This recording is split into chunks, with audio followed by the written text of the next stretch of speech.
Sa bingit ng isang malaking pangyayari, ang mga pinuno ng mundo ay nagsasagawa ng mga pag-uusap, upang subukang ayusin ang kanilang mga alitan.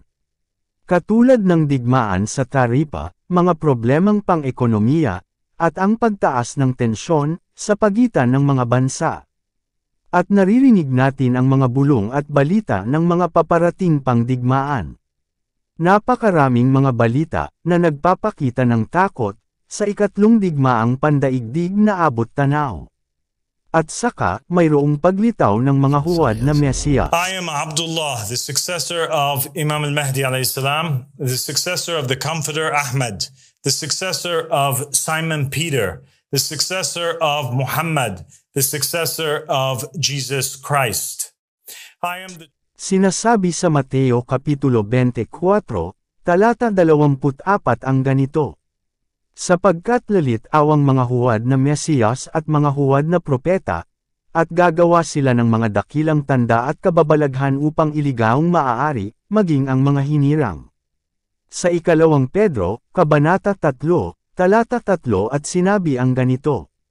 Una sa lahat, dapat ninyong malaman na sa mga huling araw ay pagtatawanan kayo ng mga taong namumuhay ayon sa sarili nilang pagnanasa. It's true, the stock market did Jesus. It died, then on the third day it was risen. And then on the fourth day it died again, possibly never to return, just like Jesus. Where the heck is that guy? Come back, get me out of this. Sa panahong ito ng maraming panlilinlang, palaging mong buksan ang iyong Biblia, at tingnan ang mga kasalukuyang kaganapan, at makita na ang mga ito, ay katuparan ng mga propesiya sa Biblia. Nais kong bigyan kayo ng babala tungkol sa dalawang bagay. Una, huwag kayong mawalan ng focus. Ituon ninyo ang inyong atensyon sa inyong relasyon kay Kristo. Pangalawa, tandaan ninyo na ang dyablo ay nariyan pa rin. Patuloy siyang lumalaban upang mabihag ang inyong isipan, damdamin, puso, at kaluluwa. Naway mamuhay tayo sa paraang nagbibigay karangalan at kaluwalhatian sa Diyos, na may kamalayang isang araw, ay mananagot tayo sa lahat ng ating ginawa. Panahon na upang tayo ay magising. Panahon na upang tayo ay maging mapagmatsyag at laging handa, sapagkat maaaring ang Panginoon ay biglang dumating sa isang kisapmata, o kaya na may bawat isa sa atin ay bigla na lang haharap sa Kanya. Sa anumang paraan, panahon na upang tayo ay magising. Maging handa, at manatiling handa. Ang araw ng Panginoon ay malapit na. Sinasabi ng Biblia na siya ay darating tulad ng isang magnanakaw sa gabi. Ang ilan sa atin ay mahigpit pa ring nakakapit sa ilang bagay, ilang tao, masasamang bisyo, o mga lihim na kasalanan. Ngunit nais kong iparating sa inyo ang isang napakahalagang paalala, at dalangin kong marinig mo ito ng malinaw at buong puso. Wala kang panahon para manatili sa mga kaibigang humihila sa iyo patungo sa kasalanan. Wala kang panahon para tiisin ang mga bagay na nagpaparumi sa iyong isipan ng kahalayan. Nais ng Panginoon na tayo'y maging malaya sa pagkaalipin at pang-aapi. Siya ay naparito upang tayo'y magkaroon ng buhay, at magkaroon nito ng masagana. Ngunit nasa atin ang desisyong tanggapin ang kaloob na kalayaan na iniaalok niya. Tumingin ka sa paligid at mapapansin mo ang mga palatandaan ng panahon. May mga tagutom, salot, dumaraming likas na sakuna, at mga bulong-bulungan ng digmaan sa anumang panig ng mundo.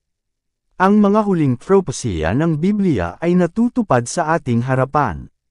Malapit nang bumalik si Kristo. Kitang-kita na natin ang mga palatandaan ng mga huling araw. Sinabi sa atin na darating ang mga mapanganib na panahon.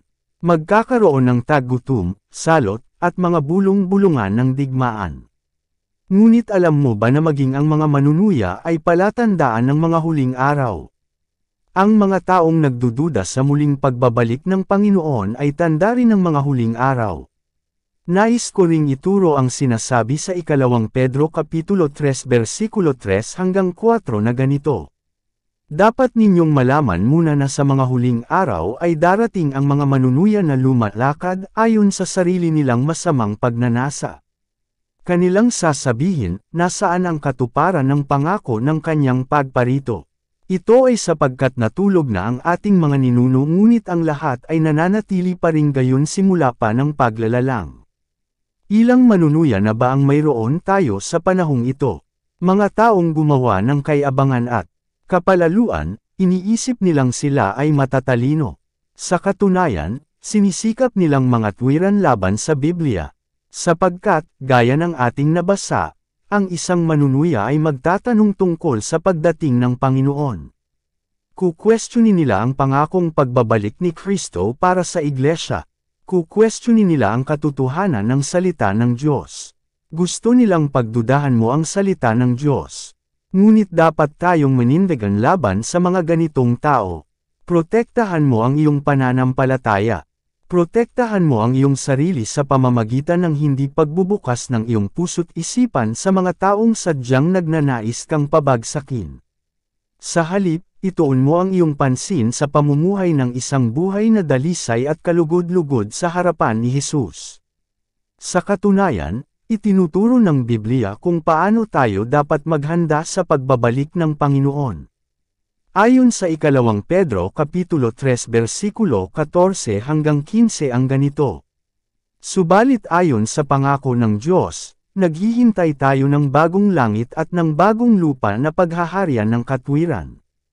Kaya nga, habang naghihintay kayo, sikapin ninyong kayo'y madatnang namumuhay ng mapayapa, walang dungis at walang kapintasan. Bilang mga anak ng Diyos, dapat tayong matagpo ang walang dungis, walang kapintasan, at may kapayapaan, isang panloob na kapanatagan, may tiwala sa espiritual na kalagayan, at pamumuhay na may pagsunod sa Kanya. Araw-araw, papalapit tayo ng papalapit sa araw ng paghuhukom, ang araw kung kailan bubuksan ang aklat ng buhay. Dapat tayong magkaroon ng agarang kamalayan tungkol sa oras. Bilang mga mananampalataya, limitado lamang ang ating panahon para ayusin ang ating buhay.